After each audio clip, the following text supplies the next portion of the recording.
What's up, everybody? How you doing? How you doing? It's your boy Mel here, no reaction.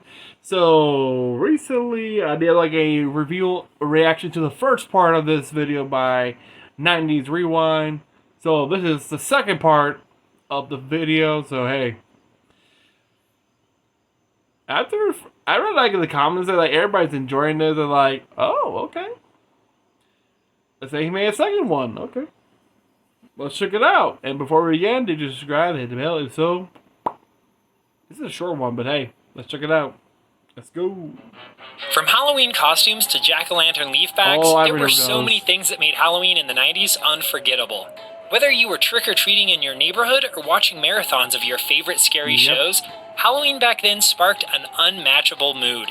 If you experienced it, you probably missed it. Chicken nugget puppet. We've loved all your comments on our last Halloween video, and hearing about all your favorite memories inspired us to make a part 2. So open a package of your favorite candy and turn the lights down as we relive 7 iconic TV episodes and films we watched every Halloween season in the 90s. Number 7, Zeke the Plumber. Zeke the Plumber is one of Salute Your Shorts' most memorable episodes. In this creepy story, the campers are haunted by the legend of Zeke, a sinister plumber who had his nose bitten off by a parrot. He was essentially the Nickelodeon version of Freddy Krueger, with his terrifying mask indeed causing nightmares for many of the kids, including myself, that couldn't help but watch this episode every time it was on. According to IMDb, Zeke the Plumber is the top-rated episode of the 26 total episodes during Salute Your Shorts' 2-season run. And rightfully so. Once Zeke has invaded your nightmares, he'll haunt you forever.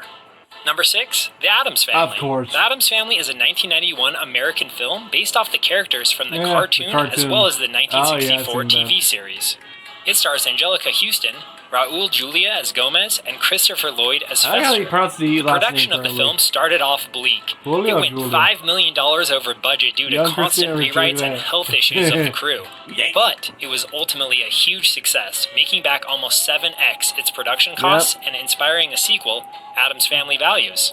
The film was even awarded Best Horror Film of the Year in 1991 by the Horror Hall of Fame and Favorite Movie at the 1982 Kids' Choice Awards. After the success of the movie, the Addams Family went on to inspire several video games on various consoles, handhelds, and home computers. A commercial pinball machine was also made and released in 1992, which became the best-selling... I gotta mention about this specific design of this pinball machine because there were people that were going like Karens saying, "Oh, you gotta change it because kids will put their light bulbs in their mouth." Like, no, but okay. When you hit this, Uncle Fester's mouth, the bulb glows, like turns on, and that's awesome. And they have to remove that because Karens think kids go do that. Bitch, the light bulb's not gonna work if you don't put the kid won't put his damn finger in the plug hole. It'll turn on, but it'll fry your kid into crisps. Oh boy. And here's the fun fact. When I went to Fuddruckers, they had this. Literally. I recognize that one. This is one of the original ones that never got changed. And a couple years now, when I went back there, it was not there anymore. Like, fuck. Man, they should have left it there because if they knew what they had, this was rare. Where it is, I do not know. But fuck.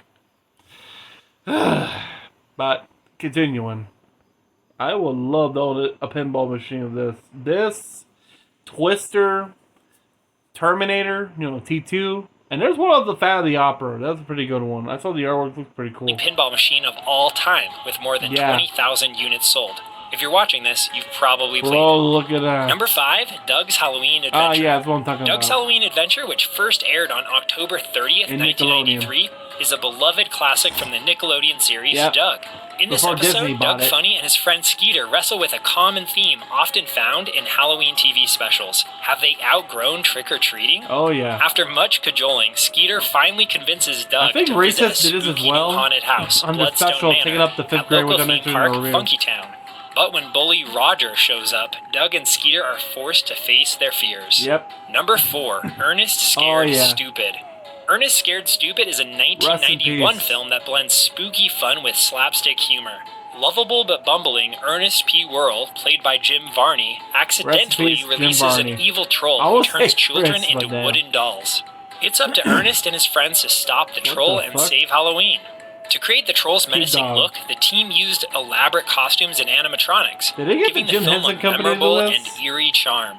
The movie's practical effects, combined with Varney's comedic timing, have earned it a special place in Halloween movie marathons. In fact, he voiced Slinky. Number 3, The Halloween Tree. Film, the first The Halloween Tree is a 1993 animated TV special based on Ray Bradbury's beloved novel. Yep. This fun tale follows 4 friends who embark on a magical journey through time to save their friend Pip from an ancient curse, all while exploring the origins of Halloween. The animation studio behind the film, Hanna-Barbera, employed a rich autumnal color palette, capturing the essence of Halloween's mystical and slightly haunting charm.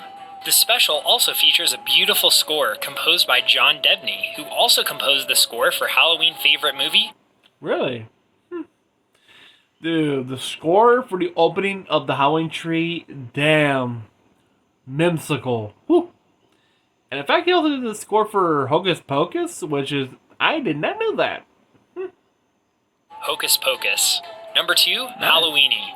Halloweeny is an iconic episode from The Adventures of Pete and Pete, my personal favorite TV show from the 90s.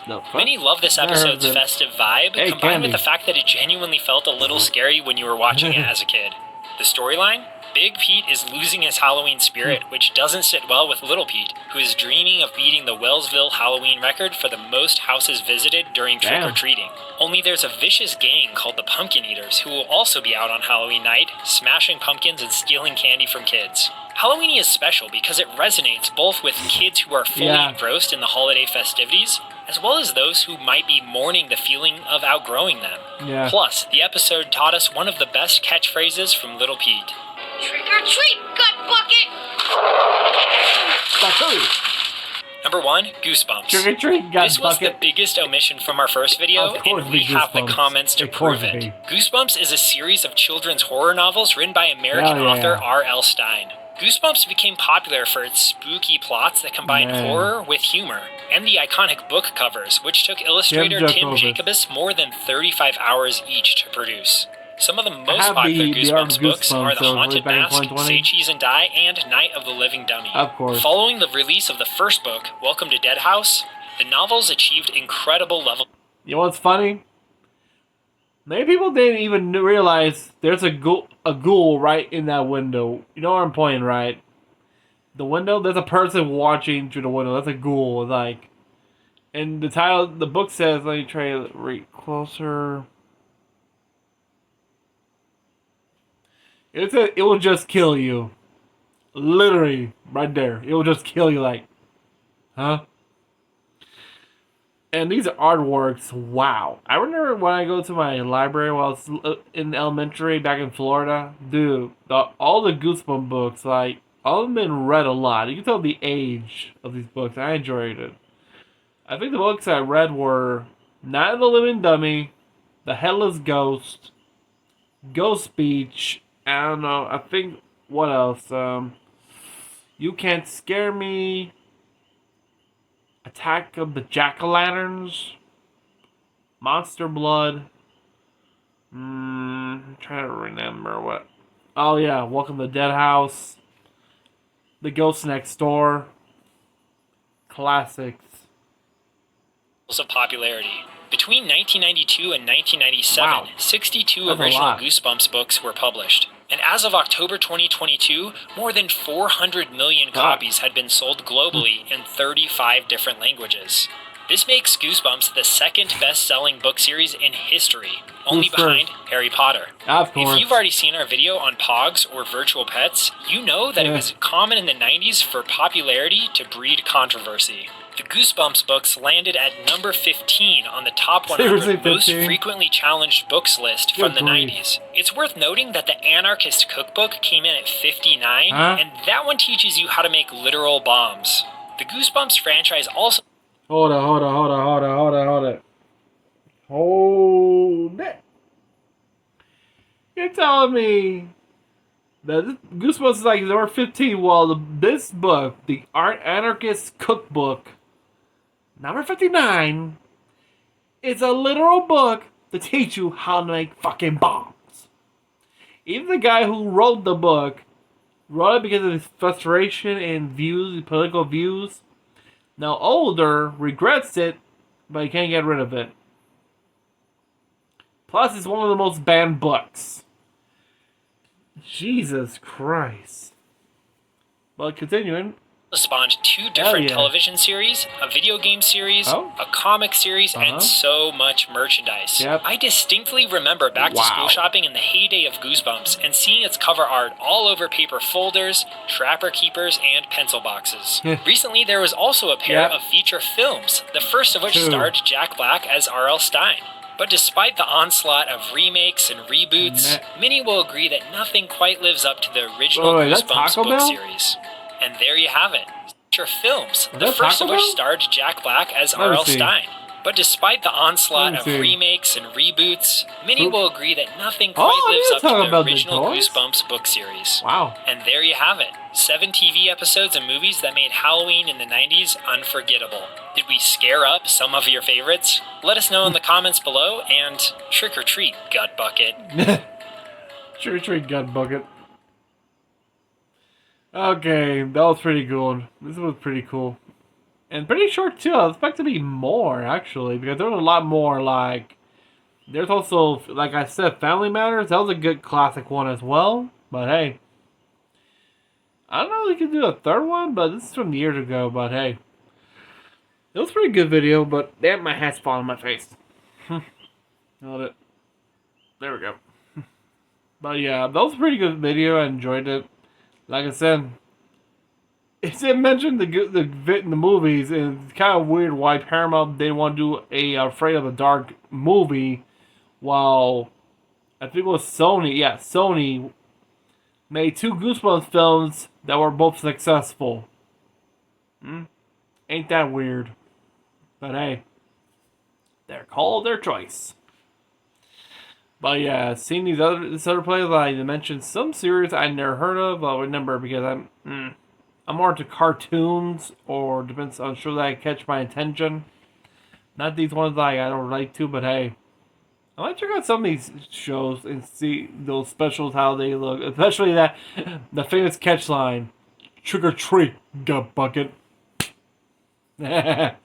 I was expecting to whack him with a hammer, but no, Little P just whacked him with a massive sack of candy. I'm talking about that's old school sack full of candy, like, Jesus Christ. You need a good fridge to preserve those candies, or a good room that is cold so it won't melt, it gets sticky. But yeah, I think that'll be it for today. I hope you enjoyed this video. Hey, I enjoyed it. Remember, check out, I'm going to link the links down below of both the first part and, well, yeah. I forgot to mention that one, but I usually forget. Like I said before, I'm going to leave the links to the original video down below. Check out the original, check out 90s Rewind. Hey, great content. I enjoyed it. But until then, have a great day, have a great night. You know how the drill. But until then, peace out.